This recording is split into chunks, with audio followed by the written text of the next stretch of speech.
we're going to start off with X-Men First Class, which came out in 2011, of course. Now, in the development of this movie, it didn't initially start off as an origin story for the first mutants, the first X-Men, and in particular, Xavier and Magneto. This was really going to be a solo Magneto movie. And like we talked about last week with the Wolverine trilogy and X-Men Origins Wolverine, there was an idea to develop solo standalone X-Men Origins movies for multiple characters.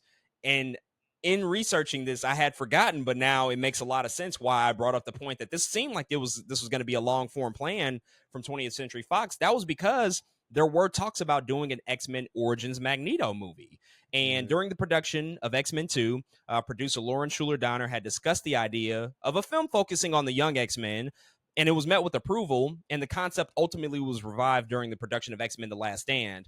In December 2004, 20th Century Fox, they hired screenwriter Sheldon Turner to draft a spin-off X-Men film, and he chose to write a specific Magneto story. So this is where it kind of started in the mid-2000s. And according to Turner, the script he penned was set from 1939 to 1955, following Magneto trying to survive in Auschwitz.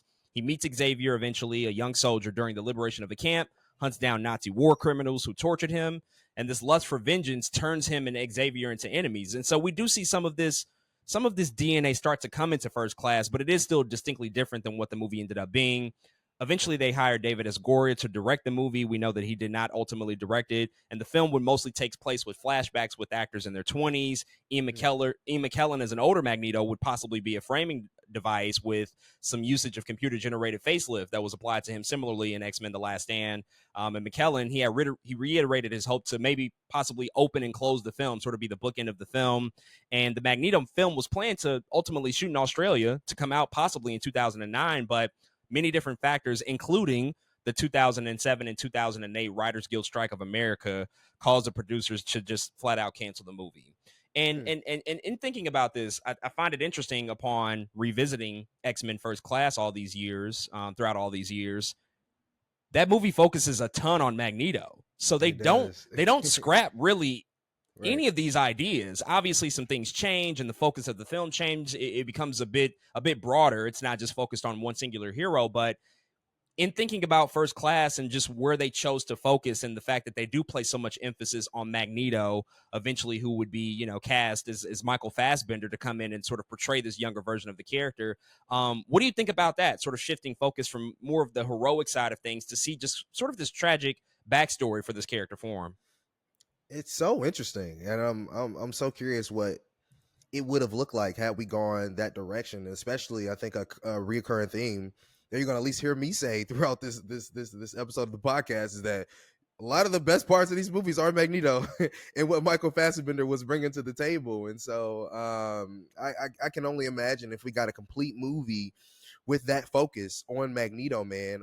It also feels, I think, like it would have been a really good change in pace to have an anti-hero as your main character. Like you said, changing up the heroics in things, man. Magneto isn't Professor X or none of the your traditional X-Men. He's kind of messed up, man. The whole Auschwitz concentration camp Jewish upbringing that he had it's a very important part of his character, but it definitely makes him scary and flawed in such a really a brooding character that you do want to root for, but in the end he always ends up turning and be like, oh, Magneto, you're bad again, and like you're kind of against the world. So I would have loved, I think, to see a complete story like that, because in fact it even feels like there could have even been remnants from the Magneto movie in different movies. There's stuff in Dark Phoenix that's like, that feels like that could have been in a Magneto movie. You know what I mean? So man, I really would have been interested, I think, to see if they would have went full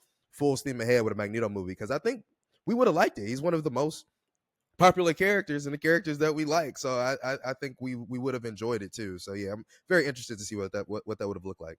Yeah, the take is certainly interesting. It still would have been a period piece, but obviously further back in time, focusing on his time in Auschwitz. And this would have come out before making films about anti-heroes and villains became sort of the norm that we experience now. This kind of would have been really the first opportunity and moment that we would have seen on a live action scale to see something of this nature done. Unfortunately, X-Men Origins Wolverine and other factors like the strike, as I mentioned, they just, they cause too much of a riff, I think, to move forward. But thankfully, again, they don't get rid of a lot of that stuff. Many of those things do transport over into what we see in X-Men First Class. In fact, like the opening scene is kind of like a shot for shot recreation of what we saw in the original X-Men movie in 2000, but then they extend it. It goes on an extra 10 minutes or so, really this whole prologue that shows a young Eric and his run-in with, who we would know to be the leader of the Hellfire Club. This is like a guy that he has this eternal conflict with, and he wants revenge for the entire movie. He wants to seek him out to get revenge for everything that he suffered at the hands of Sebastian Shaw, who was responsible for his death. Anything you want to say about that? Because I do think that like that whole opening sequence is just like really effective at, again, not completely focusing the story on Magneto solely, but he's really kind of the momentum of the movie. He's the driving force of like why everything is the way that it is for the most part. Yeah, I mean, in these movies, I think there needs to be the X-Men, there needs to be a little bit of darkness, and I love that. I think Magneto is the vehicle for that darkness, and not only that, they use him to set up a pretty good villain. You know what I mean? In Sebastian Shaw, and not only a good villain, but one that at the time comic book fans was like, "Oh shoot, Sebastian Shaw, hell yeah!" You know what I mean? It's like I like that Magneto I think has enough pull, has enough draw, has enough history, even written history for them to pull from that, and for them to use that as that story, man. I think it definitely set the tone for the movie and what this film was going to be. This and Days of Future Past, really, this is like the dark, okay, this is where we're going, guys, and then they kind of take it from there. But yeah, I think it only makes sense that they decided to go with this first to give us the Magneto, I think, that we'll get, for the next couple movies. It definitely checked out. And you need something to fight for on Xavier's side of things. Like he has to sort of battle for Magneto's soul this entire movie, because he just knows, he's like, I see how angry you are, and we have like so many things in common, and we have a really shared vision here. But that shit that happened to you when you were younger, like you're not letting that go, and that just creates obviously the foundations of what would grow to be this on again, off again friendship, this brotherly love that they carry throughout their entire relationship. But as we talk about the script and the story as well, continuing to dive into the movie, producer Simon Kinberg, who we're going to mention a lot today, he read the comic series First Class, and he suggested that they would go ahead and adapt this. And that's what sort of changed it from being a Magneto movie to become a First Class movie. But they didn't want to follow the comic too much, as he felt it was, quote, not fresh enough in terms of storytelling, end quote. And I think that that's interesting, because I think that's going to be a recurring also topic here, is the fact that there's many deviations from the source material that they're adapting from, for better sometimes, but I think for many times for worse. But both Kinberg and producer Laura Schuler Donner said that they wanted characters with visuals and powers that had not been seen and that worked well as an ensemble, even if they did not necessarily work together in the comics. And again, I just kind of talked about this ensemble nature was something that they always had to focus on in these X-Men movies before it became the huge crossover thing to do within the MCU that we would see in just a few short years. But in this movie, we're introduced to a young Mystique played by Jennifer Lawrence. We get introduced to a young Beast. We get introduced to Havoc and Banshee, and then also all of the characters on the side of the Hellfire Club, like Emma Frost and Azazel. There's a lot of new characters that, just have not had debuts in live action until this point. But this kind of opens up, so many different possibilities, so many different power sets and move sets and things to explore. What did you think about just, sort of how those different characters were integrated into the story, even though they might not have necessarily been the focus? They certainly play a part of this bigger ensemble that's within the film. Yeah, man, it's X-Men. You got to give us some new shit, man. I imagine in every movie kind of being like its own comic run. You know what I mean? Like, oh, it's the next run of it. Like even now in comics, there's about to be another Uncanny X-Men coming out. I think it's literally called Uncanny, but it's a new team. You know what I'm saying? And this kind of a similar situation where it's a new movie.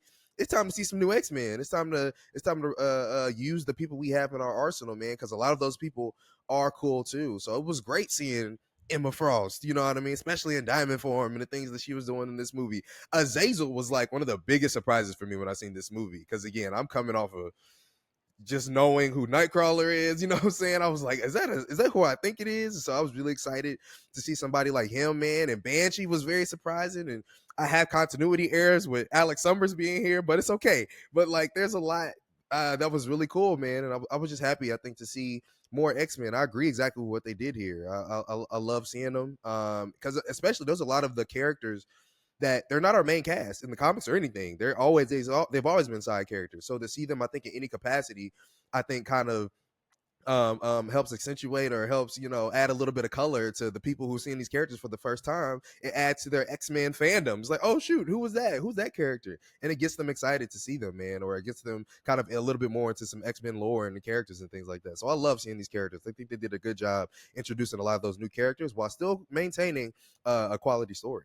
Yeah, it felt like the right amount for this movie too. Like Mm-hmm. they didn't overdo it. And obviously we're discovering a lot of these mutants who are very young and still sort of learning their powers. And Charles is trying to establish, his school and create this environment for them to come and learn and hone their powers. And so I think it made a lot of sense to go this way. And one of the things about that is I just wish, in the development of these movies where we're introducing characters, like can we introduce them but figure out ways to make them substantial pieces moving forward, like from here on Mm-hmm. out? Like how can we consistently go back and add more layers to the people that we're introducing? Now obviously, there's some characters that die and perish, and you can't necessarily use them again if you go that route. But again, on the other side of things, thinking about the MCU, who've always introduced new characters and tapped into other supporting characters, even if they weren't the leads, they Mm-hmm. always figured out a way to bring them back for future stories, and they always Yep. figured out a way to use the same actors. And I think a big part of this conversation too is also just the fact that people got recast and recast and recast like so many times. Like it was like anybody was damn near disposable until we felt Yeah. like we may have gotten some stability by Apocalypse and Dark Phoenix. There was definitely a Mm-hmm. lot of transfer that happened there between the cast, but I think that that's another thing. Again, thinking about just like these time jumps, 10 years in between every film doesn't make sense. You would just wonder and think that, hey, there might be a way to really expand this out in a meaningful way. And if we want to Mm-hmm. do a solo story about, just throwing it out there, Emma Frost, where she's like truly the villain of the film, then Yeah. we've done a lot of legwork to set her up in that way, and then we can maybe bring her back in the future. I just think that thinking that we saw from Marvel Studios, and thinking about how to spin off characters and bring them back and change their Mm-hmm. their tones, and maybe they're baby faces at one point, and then they turn heel. Like there's all these things you can Mm-hmm. do that we don't really get. And that's the only thing where it's like I love seeing them here, but Yeah. it doesn't go too far anywhere with most of them outside of like our big Mm-hmm. four: Magneto, Charles, Mystique, and Beast. Like those are the big four Yep. throughout these four movies for the most part.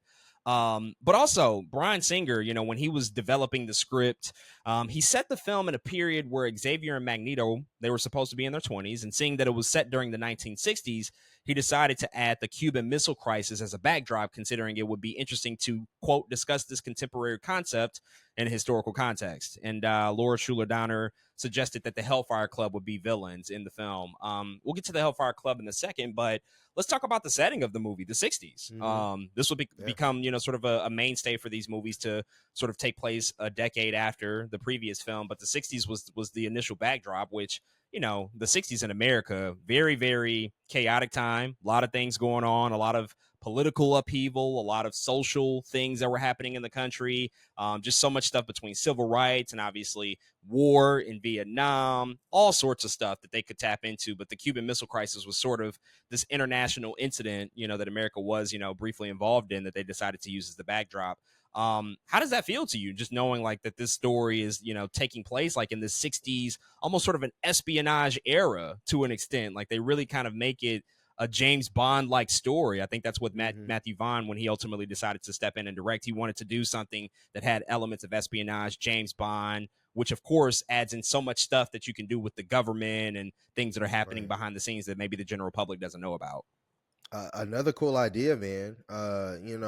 X-Men has always inherently been political, and so let's take them in which we normally know them to operate, again, 80s, 90s, 2000s, and let's move them to the 60s. Something we don't get to see often, and if you do see it, it's just like a, hey, the X-Men used to be like this back in the day. You know what I'm saying? We never actually get to see what have been like in that time. And so I really did like seeing, I think, how the times were and what things look like in the 60s and how they operated at that time, because technology changes so much. And so I think it's always really cool to set something like superhero films in this time. It's like, oh, what does this look like without technology, without certain technology? And I think they did a good job of getting letting us get a peek into that world, into that espionage world, kind of that you're talking about, man. Everybody was moving very espionage, James Bondy, and even the costumes, were kind of giving that. Even some of the set pieces were kind of giving that. So that's another part of the movie that I definitely enjoy.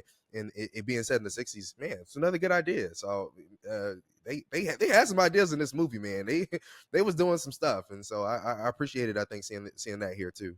I find it kind of ironic too that the same year we got Captain America: The First Avenger, another Mm-hmm. period piece superhero film that's set during World War II, obviously for the origins of Steve Rogers. But now with how superhero films were starting to maturate and evolve, now just setting things present day, was no longer the only way to go. We were starting to see like, well, let's play with different eras. Let's go back to a different decade and try to use the real life backdrop of things that were occurring and add that as like another way to enhance the story and to really color these characters. In the 60s was pretty much perfect. I mean, not only for just like historical accuracy for Charles and Eric, just based off of how we see them ultimately in the original trilogy, but also, I mean, you do get to go do all of this cool stuff, with the espionage elements and of course the political things that were happening and just all the revolutions, the music. I mean, they could have even taken it further if we're being honest. Like they could have gone further if they decided to maybe stick within the 60s. But we saw that they jumped towards the 70s by the time we got to Days of Future Past.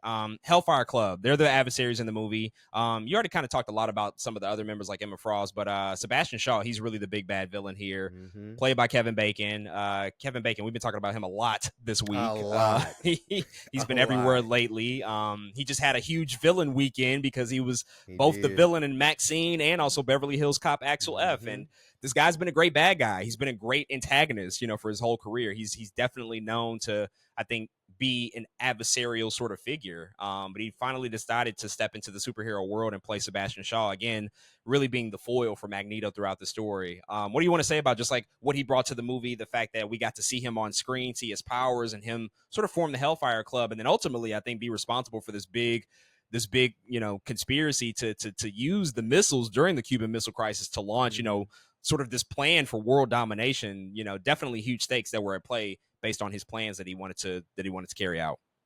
Yeah, shout out to them for using Sebastian Shaw.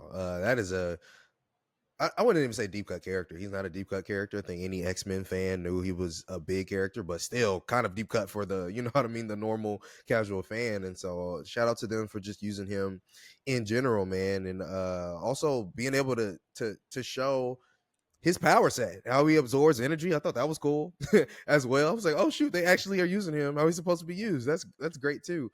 And it looked decent, but also Sebastian Shaw is so smart, and so I enjoyed that they took the political route with him, because that's actually how he operates. He does move in and out of these rooms and kind of, with certain different people in places of power. That's how Sebastian Shaw works. And so I think they made good sense of him for the movie. I think he had good motivations of what he was supposed to do, man. And they conveyed a decent amount of what he was about.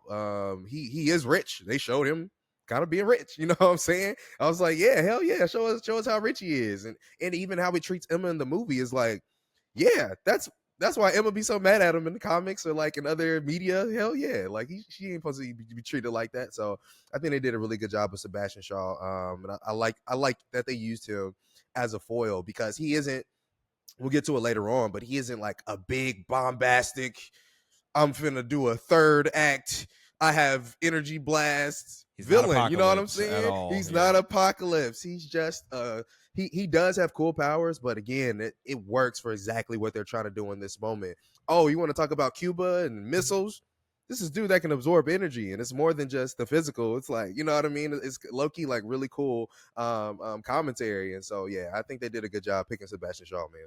It was actually, it's a really good choice, especially considering the time period, the connection with Magneto. Like those things are just, I think, really, really great decisions in hindsight. And it also coincides with just like how they were operating with these films in terms of who they chose the villains to be. We talked about this in the original trilogy, that everybody was grounded. Like they used William Stryker. They weren't using Right. Apocalypse in those first few movies. They weren't using Mr. Sinister. They kept everything super grounded to try to connect it to reality as much as possible. And you can see that they're still trying to do that here, which I think is a good decision. I do think that that's like the Hmm. great way to go with these characters, especially in their early days as they're forming and becoming the X-Men. As this series progresses, we see that the reality gets heightened quite dramatically in Yeah, it just a short does. couple of films. But I thought that this was a good choice, a smart choice to have somebody that's thoughtful and calculated and cerebral. He doesn't age as well because of his powers. Hmm. And so he's Right. sort of a chameleon and can move throughout society and in multiple generations as he sees fit. And he's associated with the Nazis. I mean, how much more evil does it get than that? The Nazis are like the ultimate bad guys, not only in human history, but they're the biggest bad guys you can use in a movie at this point. That's why fucking Yeah, Indiana absolutely. Jones fights them 7 times, throughout all of his series of movies. They're just an easy villain to rally against, and Yeah. so it was great stuff. And Kevin Bacon, he was obviously having a really really good time. He really sank his teeth into the role. I just love how he was sort of the boogeyman for Magneto For for pretty much sure. his entire life. Like just continued to just fucking haunt this guy. And has an incredible death scene. I mean, just what a Crazy. phenomenal death scene that he has. Oof. Talk about that. Just like the final moment when Magneto makes the choice to exact revenge. He's not listening to Charles, and he takes that fucking coin and just splits his head wide open.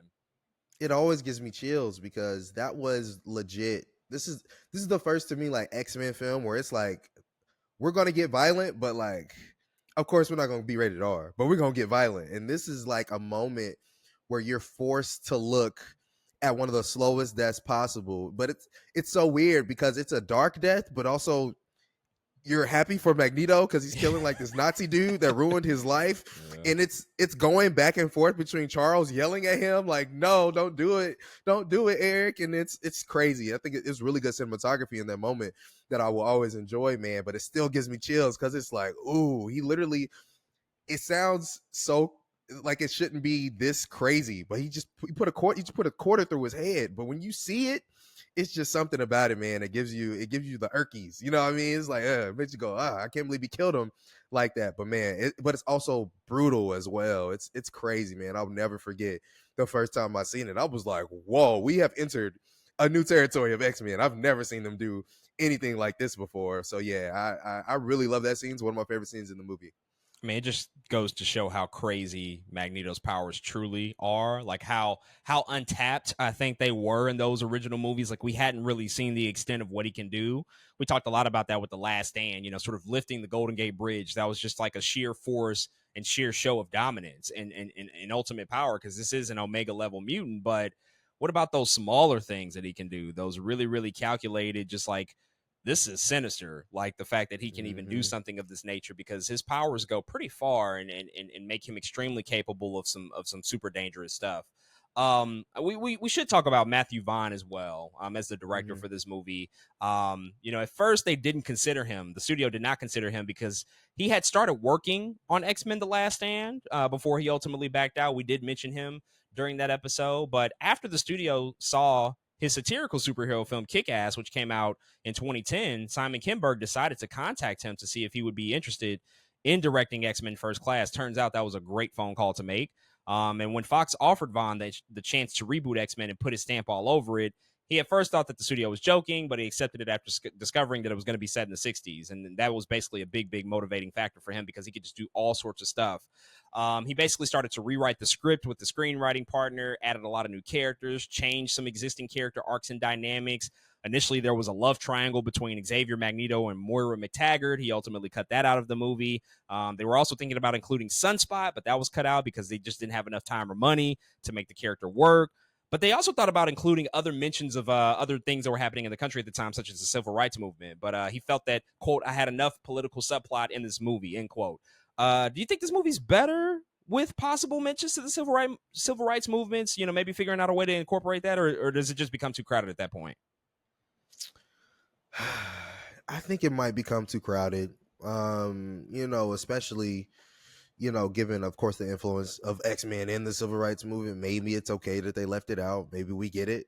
You know what I mean? Like maybe we understand at that time, I think it's fine. Maybe if like there's a quick news flash or like a something on the wall. Yeah, I don't know, a quick somebody's protesting in the movie for 2 seconds that you see, but I don't think I do think it might become too much if we make that a whole plot point, if we start to focus on the civil rights movements. I think I agree it would be too much for sure. And then what's the window into that? You don't just like throw that in the Yeah. movie. Like you need a character that's sort of the conduit to introduce that idea, and they don't really have a character in this movie that can carry that. Yeah. So much of it is focused on Magneto, and you don't want to take away from that, Hmm. obviously, and him exacting revenge on Shaw, but then also trying to really establish this friendship between him and Charles. Like that had to be believable. I think that's the number one priority of this movie, is to make sure Hmm. that we as an audience saw, oh, these guys were real friends. And I would dare say, like, there still could have been more stuff. We still could have seen more to really understand their dynamic and how they became so close. But it does do a really good job at setting that up. And ultimately, you don't want to sacrifice that, because that's really the longevity of what these stories are ultimately going to be. But Matthew Vaughn, he also, in developing this movie, he had compared First Class to both Batman Begins, which came out in 2005, which restarted the Hmm. franchise with a more unseen approach, and the 2009 Star Trek film, which paid homage to the original source material while taking it in a new direction with a young, fresh cast. I think that those make sense as Hmm. comparisons and good For sure. inspirations.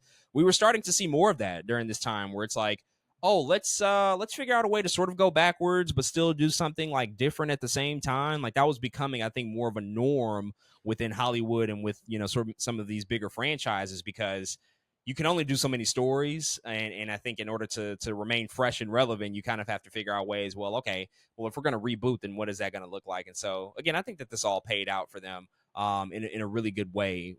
What did you think about in the movie the costumes? Because we do see the costumes and even some of the looks of the characters too. Because Hmm. this was the first time after all these years that we finally got a hint of yellow in the costume. Like they didn't go full 90s animated cartoon like on my shirt right now, but they certainly upped the color, and the saturation in what these characters were wearing. Whereas in that original trilogy, it was all black leather and Kevlar. It looked really sleek and cool.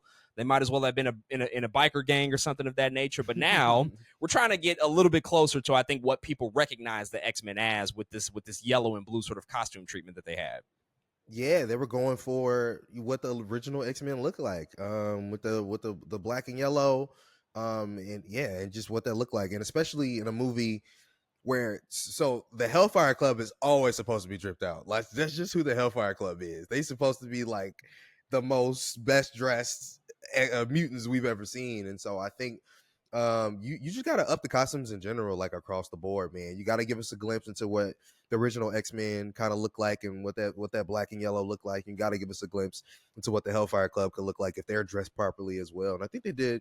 They did a decent job. They did a decent job, but there's still a little bit more I wanted from them. I think in terms of like, no, give us these costumes. Like, I needed a little bit more. I need y'all to put a little bit more into the costumes. But I think for what we got, I think it was still good. I think they still did a good job overall. It was a great start. Like as the starting point, it's like, Yeah. okay, y'all are opening that door. Let's go fucking full steam ahead with it in the next few movies. Which Hmm. they did not. They actually went backwards in Days of Future Backwards. Past. Yep. I They don't know did. how that happened, but we did it.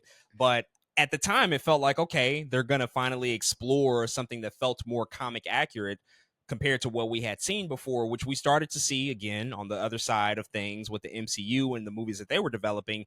They were leaning into more of the comic accurate costumes as well, because they dealt with these brighter, more lavish superheroes. Like Iron Man has this whole tech suit, Thor is dripped out with this red cape. I mean, even Captain America, they figured out a way to take something that looked really, really corny in the comics and actually make it feel distinct and different, but Hmm. also practical for the time that he was in within World War II, while still Yeah. having the red, white, and blue be very much a part of that. We were starting to see like, oh, these movies are embracing their source material and they're embracing the Hmm. looks of the characters. Like everybody's not just going to wear black leather. And so I thought it was a great start that they were going to build on. And unfortunately, they didn't necessarily go that way. But it is what it is. Last final act of the movie. I think it's fantastic. It's a great third act So in this good. movie. I mean, Hmm. the whole Cuban sort of missile crisis that becomes the center focal point, the cross cutting that's happening. We already talked about the death of Sebastian Shaw and how that's going, but it's grand and bombastic, but also at the same time very intimate because the characters are just on a Mm-hmm. beach, and Yep. ultimately, the things that happen are very personal to what happens between Charles and and Eric and Moira McTaggart, everybody that's on the beach, and we ultimately see how Charles lost feeling to walking in his legs and his limbs, and ultimately what constrained him to a wheelchair. What do you want to say just about sort of the final moments of the movie and how they all sort of crescendo to this big moment between those two characters? I actually love how poetic it becomes on that beach, man, when um Eric is so mad and he's like, "You did this," and he's looking at Moira, and then man, Professor X looks at him, he's like, "No, you did this." Like, it's crazy to see how that anger had consumed Magneto in that moment, and to see all these people about to die to his hand because of his anger, man. He turned these missiles on these people. It is looking dire for them. I really, part of me was low key was like, no, this might happen for real. And again, to make the movie that believable was very impressive. To think all those people were going to die in that moment. But man, they did a really good job, I think, of conveying what the emotion between Charles and Eric was supposed to be. Yeah, it was scary, but it was good. It was good, man. And I like how they just took so much from the beginning in the movie and were able to call back to the end, and all of the talks that they had and everything that was transpiring throughout the film just came, and they kind of wrapped it up in a bow. And I also like the way it looks, man. It looks good. There are a couple moments earlier in the film you're like, what is that? I don't know about that. But it's almost like they saved it for the end of the movie where everything looks really good to me. Even I seen a gif of the moment Magneto deflects the bullet from Moira into Charles, and I was like, this looks fantastic actually. Like, even you can keep playing it back and it looks really good. Like, they did a really good job of the timing, the way it looks, everything. And I was like, dang, y'all did really good with this movie. So yeah, I agree. Amazing third act. And just a good job, I think, of remaining consistent in that relationship between Eric and Charles, man. I think they nailed it. I mean, also the moments with all of the naval ships and Mm-hmm. Eric basically taunting them and almost murdering, hundreds of naval officers who were out at sea with the missiles that he had. I mean, it was just a back and Mm-hmm. forth display of his power and how easy it was for him to wipe them out. But then also just the moment of seeing him just lift up the big submarine out of the ocean was phenomenal. I mean, this was like some of the first times, that we were seeing just these true awesome displays of power on the part of Magneto, like, oh yeah, this guy is discovering his power, and just that idea that he has to tap into his anger, which I think Shaw sort of imparted on him. That was a lesson that he ultimately carries as a character, to tap into his true power and his capabilities and the capacity of what he can do. He actually has to go to a very angry place, which sort of contradicts how Charles would want him to tap into that power, but we saw just like the awesome might of what Magneto can do, and they certainly didn't shortchange us on that stuff. So everything you said, with the personal stuff on the beach to the more grand stuff, and just the stakes were incredible. I thought that it was Sure. one of the more inventive, sort of third act sequences that actually works. We often talk about how these things don't work in superhero movies. This is like one of the Mm-hmm. rare ones where it's like not only does it work, it's emotionally effective. It sets up Mm-hmm. the future. Like Yep. everything just kind of comes together. It's almost in a lot of ways maybe the best part of the movie when you think about it, Yeah. because they do so Mm-hmm. much great stuff to build up to this, and so fantastic job on the part of them for that. When this movie came out, it didn't necessarily light the world on fire, but it did pretty well. It did decent enough. The production budget for the movie was 160 million. Stateside, it made 146.4 million. In international territories, it made an additional 207.2 million for a worldwide total of $353.6 million at the global box office. In North America, the film debuted atop the weekend box office with earnings of 55.1 million across the 3-day opening weekend. This opening was much lower than the opening weekends of X-Men The Last Stand, X2, and X-Men Origins Wolverine, but it was slightly higher than the original film, which had $54.5 million in 2000. Executives at 20th Century Fox stated that they achieved their goal by opening with about the same numbers as the first X-Men film, and that it was an excellent start to a new chapter of the franchise. I would agree with that. When you're sort of resetting and rebooting, having a comp that goes back to like the beginning, I think makes a lot of sense. Mm-hmm. But also critically and from an audience perspective, people really like this movie. 86% approval rating on Rotten Tomatoes. Metacritic, it had about an average score of 65 out of 100. And Cinema Score, audiences gave it a B plus, which is pretty decent. But again, I think enough things to allow it to go ahead and move forward and obviously kickstart basically a new franchise for them. And this did come out in 2011. There were other superhero movies that came out that year. We had Captain America, the First Avenger, which I already mentioned. We also had Thor that came out. Those were two very pivotal films for the MCU. We had the Green Hornet come out that year. That's technically a superhero movie. Definitely forgot about that one, but that happened. Seth Rogen, he did that. He did it. And we also had from DC, Green Lantern came out that year. Lord Jesus. Lord yeah, Jesus. great competition there. Is this the best superhero movie of 2011? Like, is this at the top of the list at this point? Yeah, bro. I think so. Out of everything you said, I think this is definitely the one I've probably revisited the most for sure. At least bare minimum, but I think that also speaks to maybe it being the best, man. And again, I'm even sure, like in hindsight, people probably appreciate this more than they did when they first seen it as well. So part of me is like, is that cinema score the same? Would it be the same today? You know what I mean? Like, I don't know if it would be, but yeah, I think it might be the best one. So no love for Ghost Rider: Spirit of Vengeance. You know that's not making. I forgot that was a movie. I think most people forgot that was a movie. So be it. That needs to be forgotten. But yeah, this is definitely the best. I mean, I really do enjoy that first Captain America movie probably more than a lot of folks. The first Thor movie has some great foundational stuff, especially we got Loki. That's how we got Loki out of all of this. It looks great, and it still ages really well. Movie looks great. Shout out to Kenneth Branagh for that. But this one just holistically is the most complete package, I think, out of the bunch. Like it's definitely the film that kind of stands head and shoulders above, not a super competitive year by any stretch of the imagination, but a solid year for the most part, obviously minus some of those stinkers that we talked about.